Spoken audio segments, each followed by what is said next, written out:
let's take this conversation further then and look at the role that the media plays in informing the public and inevitably shaping the conversations and reactions around protests. To discuss this further, we're now joined by Thandi Smith from Media Monitoring Africa. Very good afternoon to you. Thanks very much for joining us here on SABC News. Hi, good afternoon. Thanks very much for having me. You're most welcome. Yourself and your colleague William Bird, whom we actually often have on the show here, have written a piece on the Krugersdorp rape, specifically tackling how this should in fact have been reported on, saying that the care and nuance is needed in reporting on rape. So two-pronged question here for you. Are you of the view that this incident has been reported badly? Has the media been bad about reporting these particular rapes? And B, how in fact should it have been reported on? As you've said, media needs to do better in the article.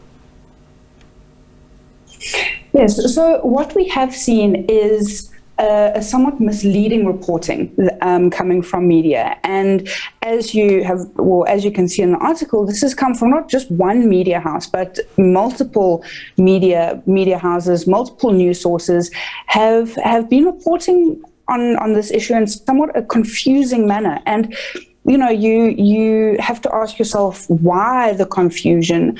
Media really need to take care in being very clear and articulate in what the issues are, and focusing on the right issues, which in this instance, when we're talking about the gang rape in Krugersdorp, is the crime of the rape. And what we have seen was, following the gang rape of the 8 women, we saw the arrests of the illegal minors.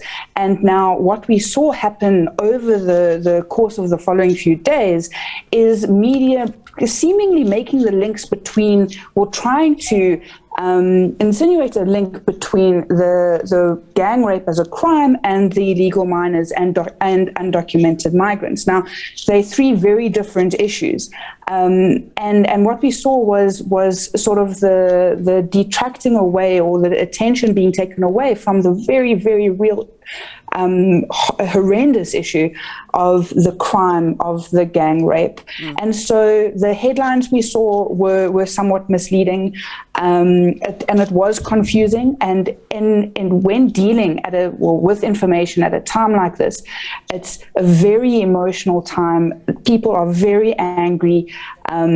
The survivors of the rape and the crime, you can understand that it's a very sensitive topic, and so media do need to exercise that sensitivity and caution when reporting on this. Perhaps what we should do then is talk about the consequences then of I'll say bad reporting, for lack of a better terminology at this point. You know, how far can that in fact go, where we find ourselves in a situation where there's been a bad reporting? You seem to suggest that this might also cause some sort of fueling of violence where it might not have necessarily have happened. So let's maybe discuss this, the consequences of bad reporting. Yeah, the consequences of bad reporting or confusing or misleading reporting is that anger gets channeled into the wrong direction. We see a very, in the context of a very tense environment in our country at the moment. I think that everyone can feel the tension. We see a lot of fueling xenophobic conversations on social media, a lot of hate speech on social media, and this often gets filtered down onto into real life events. And so we already see the anger and the tension that there is around the illegal minors, and people calling naming the illegal minors as foreign nationals, as undocumented migrants. And so when you don't separate the issues, when your attention gets taken away from the crime of the gang rape and focused onto undocumented migrants, this can fuel that tension and can fuel that air of xenophobia and ultimately result in hate crimes being committed. But I mean, is it the job of the media and reporters and news anchors and journalists to tiptoe around issues? I mean, if a situation is what it is, and it's really a matter of relaying the facts as they are, how is it the fault of the media space what those consequences are, when the job of the media is to highlight what is happening? A fact is a fact at the end of the day. Absolutely, a fact is a fact. And so when the media create headlines to their stories, such as illegal immigrants arrested or undocumented migrants arrested following the gang rape of 8 women, the reader immediately associates the arrest of undocumented migrants with the gang rape.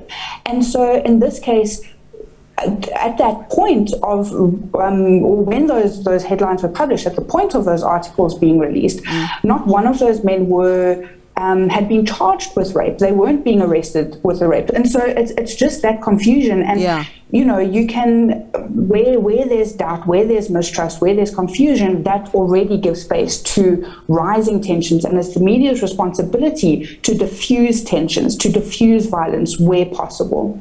All right. Thandi, thanks very much for giving us your time and weighing in, of course, on this. Thandi Smith, head of programs at Media Monitoring Africa. And they've indeed written an opinion piece, rather, on what is happening in Krugersdorp with regards to rapes, specifically how the media should be reporting on it. All right, let's give you news just in now. Eskom has announced that rolling blackouts will continue into the weekend. The power utility says that stage 2 load shedding will be implemented from 4 p.m. until 12 midnight, both on Saturday and Sunday. Eskom saying that this is due to continued shortage of generation capacity.